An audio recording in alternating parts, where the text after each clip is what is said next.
Kako se zabavljate na Craft Day partiju? Super!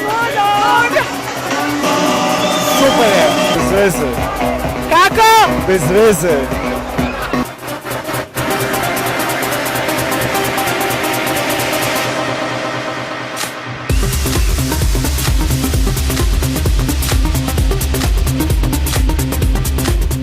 Nije bila koreografija, sve se odvijalo spontano. Uz glazbu kako me nosio ritam, tako sam plesao. Kako se zabavljaš u za Craft Day partiju? Super je. Dobro je, skroz i sviđa mi se.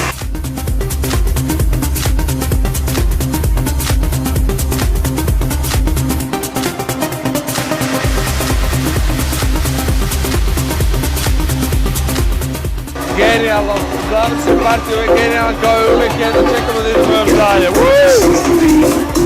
Nikad. Jako loše. Svi ste jako zločinci, moram paziti na vas. To je jako teško.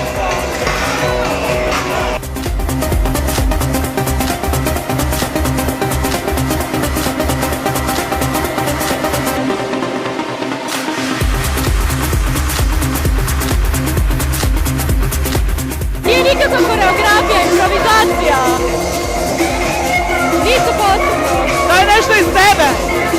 Pa da, jednostavno uhodanost. Super!